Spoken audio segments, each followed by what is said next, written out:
Hola a todos los fanáticos del misterio y el crimen, bienvenidos a un nuevo video en nuestro canal. Hoy tenemos un caso escalofriante que te dejará sin aliento.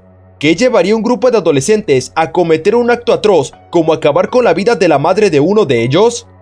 No te pierdas todos los detalles de este impactante caso. Si te apasiona el mundo del crimen y las historias escalofriantes, suscríbete a nuestro canal para no perderte ninguno de nuestros fascinantes videos. Vamos a adentrarnos en este inquietante caso juntos. Condenan a 45 años de cárcel a adolescente que mató a su mamá porque lo regañó.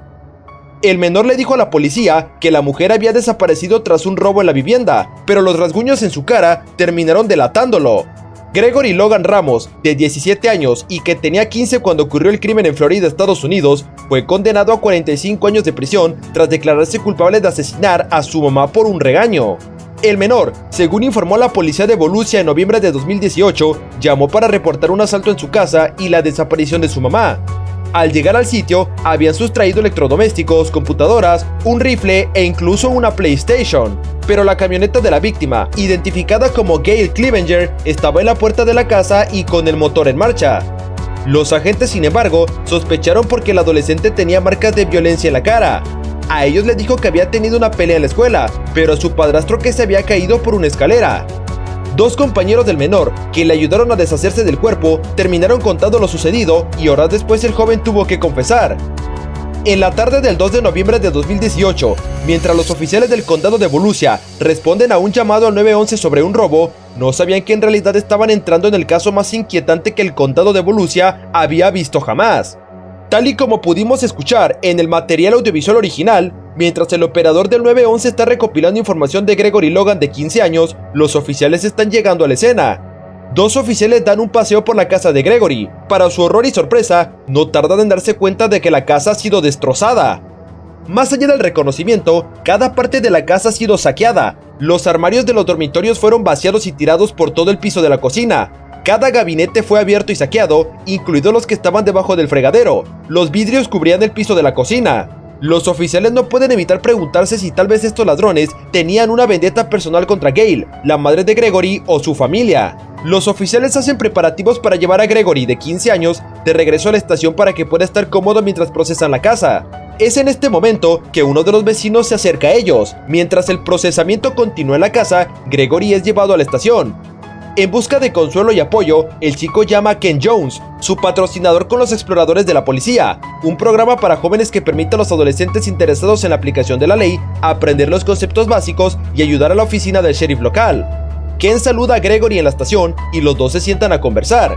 En las siguientes imágenes nunca vistas, que han sido analizadas por un equipo calificado que incluye un consejero profesional con licencia, un abogado con licencia, un ex detective, un ex examinador de polígrafo con licencia y un ex comandante e instructor de negociación de rehenes. Mientras Ken ayuda a calmar a Gregory, nota algunos moretones en la cara del chico. El detective Jones está actuando como una figura paterna diciéndole que lo mire y que sea honesto. En contraste, Gregory está sentado con los brazos cruzados y no parece cómodo. Lo raro es que al ser solo un niño de 15 años, la reacción natural debería ser entrar en pánico y preguntarse dónde está su mamá, y sin embargo, está extrañamente tranquilo. Una vez que Gregory entra más en confianza, el sargento Pagliari comienza la entrevista. En Florida, no es necesario que un padre esté presente para interrogar a un menor. Sin embargo, existe la obligación de notificar a un padre o tutor legal cuando un menor es puesto bajo custodia, lo cual no es lo mismo que cuestionar la opinión general sobre el requisito de notificación a los padres. Ahora es el momento de que el sargento Pagliari obtenga información sobre los antecedentes de la madre de Gregory y algunos problemas recientes en la escuela. Tener a su patrocinador en la sala debería hacerlo sentir mucho más cómodo y relajado, pero Gregory tiene los brazos fuertemente cruzados y su comunicación no verbal no está sincronizada con su comunicación verbal, lo que indica que siente ansiedad dada la situación. Esto es comprensible, él no sabe dónde está su mamá y su casa ha sido robada, aun si él está muy cerrado. En medio del interrogatorio, se puede notar el interés de Gregory por ser percibido como una buena persona, pues que alguien admita que hizo algo mal es un claro indicativo de ello. Después de lo visto en el material audiovisual original, es fácil comprender que ahora Gregory entiende un poco mejor la situación y la razón de las preguntas, lo que significa que es hora de que Pagliari comience a crear una línea de tiempo desde el día anterior. Resulta extraño que Gregory siempre repita la pregunta antes de responder, pues esto le da una pausa para pensar qué es exactamente lo que quiere decir. La razón por la que esto es una señal de alerta es porque la pregunta es simple, una pregunta sencilla y no compleja que no requiere mucha reflexión. Luego de un rato, las respuestas de Gregory mejoran. Esto a menudo indica un poco de incertidumbre sobre la naturaleza del interrogado. El resto de las respuestas de Gregory también son breves y vagas, pero lo más interesante es que también parece enfatizar en la frase "como cualquier otra noche". Todo esto parece sugerir lo contrario de lo que Gregory está diciendo, y algo acerca de anoche no fue bueno o puede que haya sucedido algo que se escapó de ese patrón de normalidad. A continuación, Gregory explica que la cena transcurrió sin incidentes. En un momento determinado, Gregory da una respuesta muy específica, lo cual significa que su memoria es muy buena. En segundo lugar, el detective parece haber notado lo cerrado que está Gregory al estar tan quieto. Aunque esto cambia cuando el detective habla sobre encontrar a su madre, aquí Gregory hace algunos cambios. Este pensamiento debería haber generado un poco de esperanza o emoción, pero en lugar de eso, el chico refleja signos de ansiedad. Gregory repite la información de que nunca pondría sus manos sobre su madre, y luego hace algunas declaraciones convincentes de referencias. Está claro que está trabajando muy duro para ser visto como una persona tranquila y no violenta, que no podría haber lastimado a su madre, lo que hace preguntarte el por qué el chico siente la necesidad de enfatizar esto cuando ella simplemente está desaparecida. En este punto el sargento Pagliari comienza a construir una línea de tiempo. Este es un detalle extraño. ¿Por qué Gregory siquiera pensaría en cambiarse la camisa cuando llegó a casa y la encontró patas arriba y a su madre desaparecida? Ciertamente es interesante que hace unos minutos Gregory pudiera recordar la hora exacta en la que llegó a su casa, pero ahora no tiene idea de a qué hora llegó a la escuela. Por un breve momento, Gregory se desbloquea bajando los brazos e inclinándose hacia adelante, luego junta sus manos antes de cerrar, lo que significa que algo sobre esta línea de preguntas lo puso un poco incómodo. Pero, ¿por qué? El sargento Pagliari es un veterano que ha perfeccionado sus habilidades en lo que respecta al comportamiento de lectura no verbal, y por ello está captando algunas cosas extrañas del comportamiento de Gregory. Usar la palabra básicamente tiende a indicar que alguien está omitiendo algo. Esto combinado con los comportamientos no verbales de Gregory, como frotarse la cabeza, rascarse, desviar la mirada y apretar su mano, parece indicar que está sintiendo mucha ansiedad. Bueno, como pudimos escuchar en el material audiovisual original, el día escolar de Gregory parece tan normal como puede ser. Es aquí cuando el sargento pregunta qué encontró cuando llegó a casa esa tarde, a lo que Gregory da algunos indicios de que siente ansiedad por las preguntas de lo que sucedió cuando llegó a casa. Nuevamente juguetea con los dedos y se frota el brazo para calmarse. Es importante tener en cuenta que una persona inocente también podría experimentar ansiedad con estas preguntas, ya que volver a una casa así después de un robo sería traumático. Sin embargo, el detective parece haber encontrado algo. Gregory hace aún más cambios de movimiento a medida que las preguntas continúan. Este es un momento interesante, parece que Gregory no quiere mostrar enojo por sus cosas, por lo que lo desvía hacia su madre desaparecida para retomar el papel de adolescente apropiadamente preocupado. Sin embargo, todo parece un poco forzado. Mientras el sargento Pagliari sale de la habitación para hacer algunas llamadas, Gregory conversa con el detective Jones. En la conversación, Gregory comete un gran error, por lo que se intuye que sabe más de lo que deja entrever. Después de que el detective ayuda a Gregory a calmarse, Pagliari regresa a la habitación con más preguntas con la esperanza de obtener información de Gregory que pueda ayudarlos a encontrar a su madre. El chico está tan ansioso por continuar la historia que incluso interrumpe al detective. Gregory da a entender que se siente presionado por tener que repasar lo que hizo cuando llegó a casa. Esto es realmente interesante, porque una persona inocente no debería sentir la necesidad de explicar las cosas. Es extraño que Gregory piense que esto es algo que necesita demostrar. Para este punto, Gregory dibuja un diseño de su casa para el sargento Pagliari, pues este mencionó que notó algo extraño en la habitación de su madre. Ha habido un cambio en la forma en que Gregory responde a estas preguntas, y está mucho más abierto a hablar sobre cosas que no tienen nada que ver con su madre. En lugar de simplemente responder la pregunta directamente, cuenta una larga historia para explicar sus acciones, lo cual es otra señal de que se siente nervioso por lo que está diciendo. Es por eso que el sargento Pagliari aclara un último detalle antes de sumergirse en la historia de Gregory. Si las cosas parecen un poco raras hasta ahora, entonces prepárate porque aquí es donde las cosas empiezan a ponerse aún más extrañas. Preguntar sobre la relevancia de las preguntas es el tipo de cosas que se podría esperar escuchar de un criminal experimentado, pues es como una técnica de desviación o de un experto adulto con un abogado tal vez. Pero sin duda, es inesperado viniendo por parte de un joven adolescente aparentemente no involucrado. El chico suena como un abogado defensor, no como un niño. También muestra que puede estar pescando para ver qué información tienen sobre su madre. Lo que acabamos de escuchar es una declaración de memoria selectiva, pero toda la historia de Gregory está llena de señales de alerta, comenzando por la pelea con su amigo, pues esta no es una particularmente creíble, ya que la mayoría de los adolescentes no se reconcilian con tanta facilidad cuando pelean. Además, detalles como el brazo y que ni siquiera sepa los apellidos del otro chico son bastante extraños. Esto desvela que Gregory en realidad no tiene idea de cómo funcionan las interacciones normales o quizás solo piensa que los oficiales son tan ingenuos y tontos que creerán esta historia. La historia de Gregory ahora está abierta, pero hay algunos problemas. Mientras el sargento Pagliari ha estado hablando con Gregory, otro investigador ha estado verificando información con la escuela de Gregory y las cosas simplemente no están alineadas. La intensa confrontación hizo que Gregory se congelase un poco. Aún así, parece que ya decidió cuál será su próxima historia. Para esta parte de su mentira, el chico tiene que hacer que su historia encaje con la que el detective ya sabe. El detective está haciendo un buen trabajo al entrar lentamente en la etapa de confrontación de la técnica de lectura, mostrando pieza por pieza para ver cómo responde Gregory. También está sentado en la misma posición que Gregory. Este tipo de reflejo está destinado a mejorar la relación y la conexión incluso cuando lo confronta. Saber si Gregory está siendo genuino es difícil, pero si está dispuesto a mentir sobre algo como esto, ¿sobre qué más podría hacerlo? Además, ¿qué lo motiva a mentir en primer lugar? Después de la acusación en donde el detective insinúa que Gregory pudo ser quien lastimó a su madre, el chico se congela y hace una pausa durante mucho tiempo. En este momento, ha estado fingiendo que ella simplemente está desaparecida, así que esto es un gran salto. Pero la respuesta de Gregory es muy sospechosa, pues no muestra ningún enojo o indignación como se esperaría de una persona inocente que acaba de ser acusada. Simplemente le dio la vuelta y le hizo una pregunta al detective, ni siquiera lo negó, simplemente lo desvió. Esta es la primera gran confrontación. Cuando Pagliari le pregunta directamente si mató a su madre, el chico intenta construir un tema en donde expone que ella lo ha estado golpeando. A medida que las acusaciones en su contra se vuelven cada vez más severas, Gregory parece darse cuenta de que la única manera de proteger su inocencia es hacer algunas revelaciones trágicas y sorprendentes.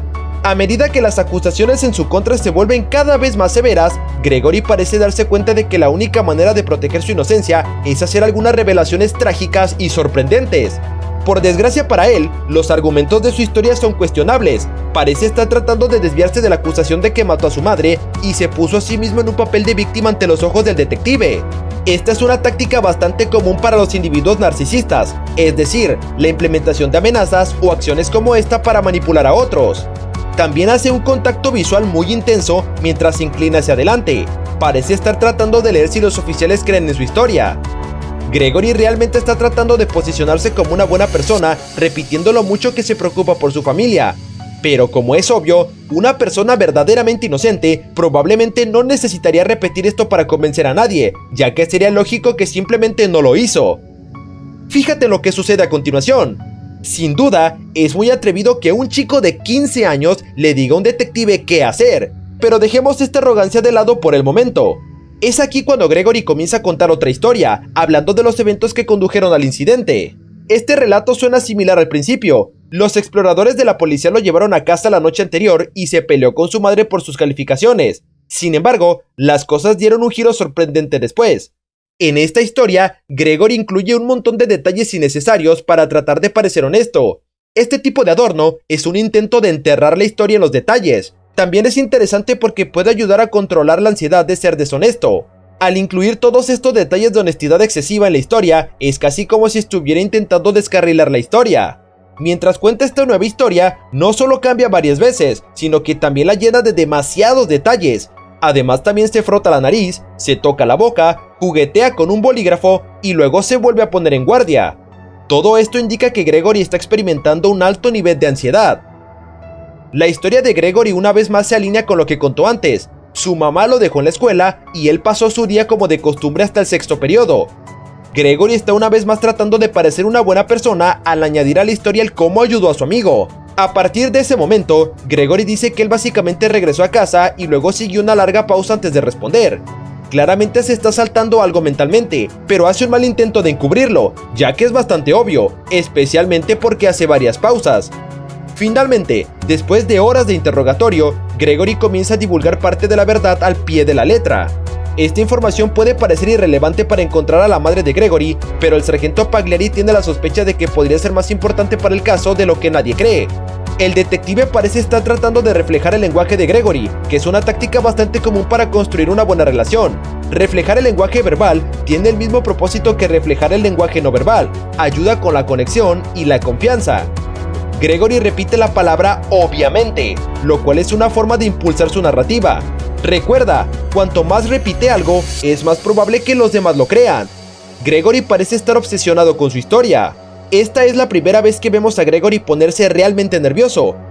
Aunque lo hemos visto calmarse mucho durante todo el proceso, tal vez se esté dando cuenta de que todavía no está fuera de peligro, pero no sabe que esta entrevista no saldrá como esperaba. Gregory piensa que sus amigos podrían no corroborar su historia, así que plantea a los detectives una semilla de duda, para hacerles creer que sus amigos contarán una historia diferente. El sargento Pagliari le da a Gregory una última oportunidad de decir la verdad antes de verificar su historia. Mientras Gregory continúa sentado en el banquillo, otros dos detectives se sientan con su amigo Dylan Seglarek. Lo que no sabían es que Dylan estaba a punto de abrir su caso de par en par. Aunque esto no es una prueba definitiva de que la historia de Gregory hasta ahora ha sido cierta, parece haber algunas discrepancias en las declaraciones dadas por los dos chicos. Dylan no sabe quién es el supuesto chico que golpeó a Gregory, lo que significa que hay una razón completamente diferente por la que Gregory tiene rasguños en la cara. Además, no solo Dylan le resta importancia a su amistad con Gregory, explicando que realmente no son cercanos y que solo intercambian palabras de vez en cuando. En este momento Dylan es consciente de que necesitará vigilar todo lo que dice, pero más adelante no tendrá tanto cuidado, pues erróneamente cree que las cámaras no lo están grabando, por lo que hará algunas declaraciones realmente impactantes. Queriendo asegurarse de que tienen todos los ángulos de esta historia, los detectives son enviados a interrogar a Brian Porras. Parece que las historias de Brian y Dylan se están complementando, sin embargo, no toma mucho tiempo antes de que Dylan cometiera un error. Para ser honesto, la declaración anterior es una señal de alerta inmediata para los detectives. Verás, Gregory había incluido su arco como uno de los artículos que fueron robados de su casa. Si Dylan tiene posesión del arco, eso significa que lo robó o Gregory le mintió al sargento. Aunque Dylan afirma que está diciendo la verdad, su historia rápidamente comienza a contradecir la de Brian. A su vez, Brian repite la pregunta que le hacen para así pensar en su respuesta. Con esta confesión de Dylan, todos los artículos supuestamente robados mencionados por Gregory ahora serán de aún más interés para los detectives. Aquí, Dylan hace una confesión impactante e inquietante. Después de horas de investigación, interrogatorio y confusión, el detective finalmente está llegando a la verdad. A pesar de tener esta información horrible, todavía hay mucho que necesita saber, pero Brian aún se muestra reacio a admitir un detalle crucial. Ambos chicos afirmaron que Gregory mató a su madre. Los detectives se inclinan a creer que están diciendo la verdad. Aunque Brian afirma que no se creía en las afirmaciones de Gregory, es difícil de imaginar que no sospecharía después de ayudar a preparar la escena del crimen. Sin importar lo que Brian o Dylan quieran creer, la realidad es que ayudaron a su amigo a encubrir el brutal e impactante asesinato de su propia madre. Mientras los detectives se preparan para informar al sargento Pagliari sobre lo que han averiguado, uno de ellos se da cuenta de que a Dylan no le está yendo muy bien. Mientras un detective consuela a Dylan, otro se apresura a llamar al sargento por teléfono para hacerles saber lo que han descubierto. Armado con esta nueva información, Pagliari se sienta para una confrontación final con Gregory, pero incluso con todo lo que sabe, ninguno de ellos podría haber estado preparado para lo que Gregory diría exactamente. Gregory está trabajando lo más duro posible para mentir, está haciendo contacto visual constante e intenso y luego no reacciona a la acusación. Una persona inocente estaría furiosa o completamente conmocionada al ser acusada. A esto le suma el hecho de que sus amigos se volvieron contra él, pero Gregory no reacciona. Después de haber sido acorralado en el interrogatorio, Gregory permanece en silencio durante un buen rato antes de que algo se rompa dentro de él y divulgue una de las confesiones más escalofriantes que jamás hayamos escuchado. Mientras habla, Gregory agrega que tuvo un colapso mental y que pensó en quitarse la vida. Incluso cuando él está a punto de admitir haber matado a su madre, todavía quiere parecer la víctima. Este es un pensamiento y comportamiento narcisista muy clásico. La total falta de remordimiento de Gregory es inquietante por no decir menos y solo se vuelve más horrible a medida que el interrogatorio avanza. Gregory está haciendo muchas declaraciones de referencia repitiendo lo que ya dijo una y otra vez. Era evidente para los detectives que su historia no estaba completa. Según Gregory, el asesinato de su madre fue en defensa propia, pero eso no justifica un crimen tan horrible e imperdonable. Gregory parece tener dificultades para encontrar una explicación coherente en este punto del interrogatorio. Aunque admitió que la mató, está haciendo todo lo posible para que sea en defensa propia con una justificación indirecta. Aunque suena completamente increíble, es probable que en realidad esté convencido de esto. Gregory continúa con su tono crudo y distante mientras describe cómo se deshizo del cuerpo de su madre. Mientras Gregory describe sus pasos, tenemos una visión fascinante de la mente retorcida de un asesino adolescente. Las declaraciones muestran la fascinante pero inquietante dicotomía de Gregory como un chico inteligente, pero también bastante infantil. Este es el sello distintivo de la mayoría de los adolescentes, pero es extremadamente escalofriante cuando se trata de un asesinato. Gregory continúa narrando el relato y no duda en compartir los desagradables detalles sobre lo que hizo el cuerpo de su madre. Que el chico esté tan cómodo hablando del olor del cadáver de su madre muestra su completa falta de empatía, más allá de la implacabilidad que ha demostrado hasta ahora. En este punto ha habido otro cambio en los patrones de habla de Gregory. Tan pronto como decidió confesar, ahora está hablando mucho más rápido. Esto es probablemente su forma normal de hablar, ya que antes se concentraba en mentir. El cuerpo de Gail no fue lo único que Gregory escondió en el bosque esa noche. Gregory terminó confesando todo en la sala de interrogatorios, para así aprovechar cada oportunidad para hacer alarde de su horrendo ego. Después de las declaraciones del asesino, ahora no se puede negar que Dylan y Brian ayudaron a encubrir el asesinato. Es por esto que los dos chicos fueron detenidos, mientras el sargento Pagliari concluye el interrogatorio de Gregory. Cuando el interrogatorio llega a su fin, Gregory muestra una vez más su asombrosa apatía hacia la muerte de su madre. Aunque Gregory se jacta de su llamada al 911, en realidad es algo que lo delató desde el principio. Cuando le preguntaron dónde estaba la emergencia, inmediatamente lanzó su historia, que es una señal de alerta instantánea. Es increíble que los detectives puedan mantener la cara seria escuchándolo. Antes de arrestar oficialmente a Gregory, el sargento tiene una última pregunta para él. Después de llegar a la iglesia, Gregory lleva a los oficiales al lugar del entierro. Mientras Gregory guía a los oficiales a través del bosque, Brian y Dylan se sientan juntos en la parte trasera en una patrulla cercana. Mientras los chicos hablan sobre su situación actual, pareciendo no darse cuenta de que están siendo grabados, su comportamiento deja muy claro que estos chicos no entienden las consecuencias que pronto enfrentarán. La total falta de responsabilidad por parte de Dylan y Brian es espantosa. Sin embargo, su total ausencia de remordimiento solo se vuelve más evidente cuando extrañamente deciden cantar. Eventualmente los tres chicos son transportados de regreso a la estación de policía después de una noche agitada de procesamiento. Gregory, Dylan y Brian se reúnen en la parte trasera de una patrulla y son transportados al Departamento de Justicia Juvenil, donde queda muy claro que no tienen ni idea de que los están grabando. Por primera vez parece que los niños pueden estar empezando a darse cuenta de que sus acciones perturbadoras tendrán consecuencias a largo plazo, los amigos de la escuela y la vida como estos niños saben que ahora cambiará para siempre. No mucho después de llegar al centro juvenil, la familia de Brian pagó su fianza de $100,000. En los 3 años antes de su cita en la corte, Brian terminó la escuela secundaria, comenzó la universidad y trabajó. Por otro lado, a Dylan no se le ofreció una fianza durante 309 días porque al tribunal le preocupaba que su historial de problemas de salud mental pudiera llevarlo a sufrir daño. Cuando finalmente le dieron una fianza era de $200,000, lo que significa que esencialmente no había forma de pagar la fianza por su participación en el crimen. Dylan fue sentenciado a 828 días de cárcel seguidos de 10 años. A pesar de que ambos niños habían sido acusados de cómplice del hecho de asesinato en segundo grado, Brian recibió una sentencia diferente en su audiencia. La hermana de Gail habló sobre el dolor que su familia había sufrido como resultado de las acciones tomadas por Gregory, Dylan y Brian. En respuesta, Brian dijo que lamentaba el trágico asesinato que había sucedido, pero que él fue simplemente ingenuo en ese momento y no tomó en serio las afirmaciones asesinas de Gregory. Incluso en el momento de su sentencia, parecía que Brian no estaba en absoluto dispuesto a asumir la plena responsabilidad por sus acciones. Al final fue sentenciado a 14 años. Los primeros 364 días de esa condena fueron cumplidos en la cárcel del condado.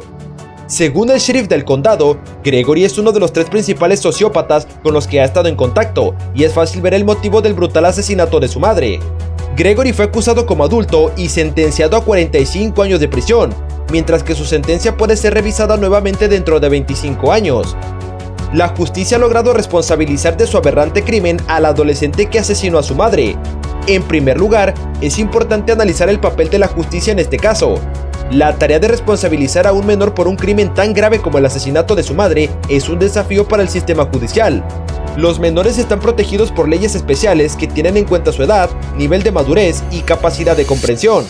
Sin embargo, en los casos más extremos como el que nos ocupa, la justicia ha considerado que el adolescente debe ser juzgado. La responsabilidad del adolescente en este crimen plantea interrogantes sobre su estado psicológico y emocional.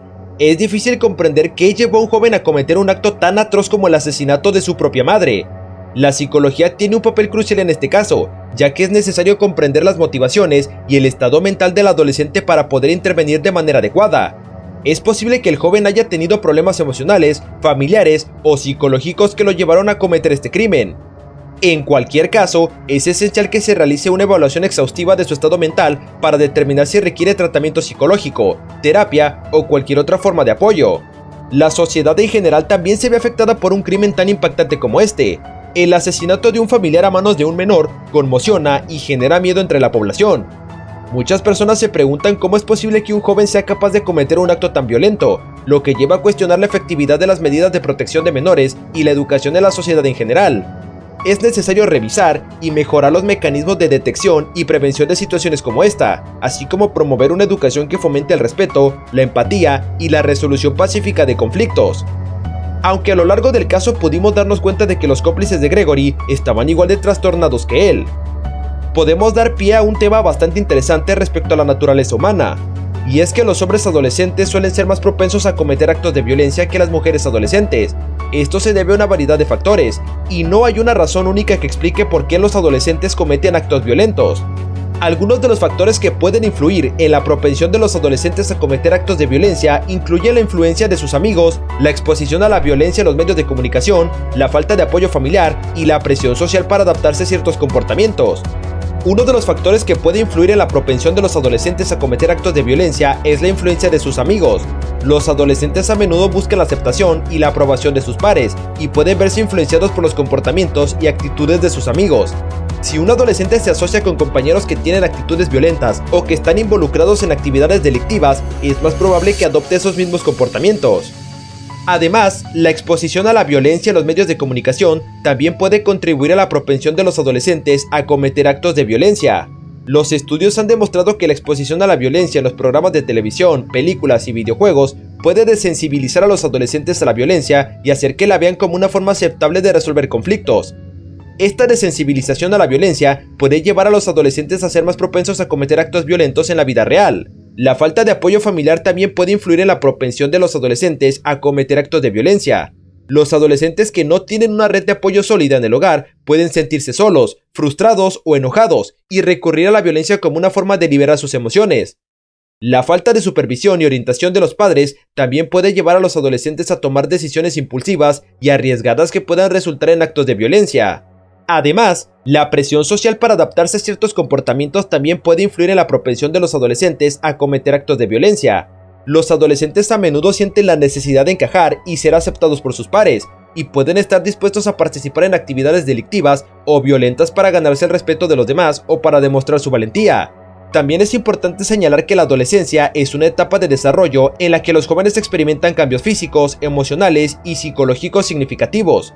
Durante esta etapa, los adolescentes pueden experimentar cambios en su capacidad para tomar decisiones racionales y controlar sus emociones, lo que puede hacer que sean más propensos a tomar decisiones impulsivas y cometer actos de violencia. En un estudio reciente, los investigadores encontraron que los adolescentes que no reciben una educación sólida sobre las consecuencias de las acciones violentas y el impacto que pueden tener en la sociedad, tienen más probabilidades de participar en actos de violencia. Además, los adolescentes que tienen acceso a armas de fuego en el hogar o en la comunidad también tienen un mayor riesgo de cometer actos violentos. La importancia de comprender las razones detrás de la propensión de los adolescentes a cometer actos de violencia no puede subestimarse. Identificar los factores que contribuyen a la violencia adolescente puede ayudar a informar las intervenciones y programas de prevención que se centran en abordar estas causas subyacentes y ayudar a prevenir la violencia en el futuro.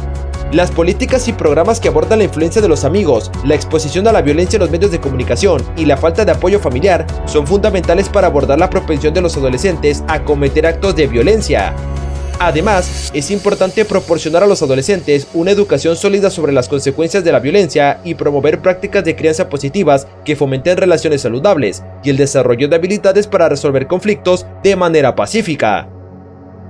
Y hasta aquí llegamos con el video de hoy. Espero que hayas disfrutado tanto como yo. No olvides suscribirte al canal, dejar tu opinión en los comentarios y darle like al video para que pueda conocer tu opinión y seguir mejorando. Gracias por tu apoyo y nos vemos en el próximo video.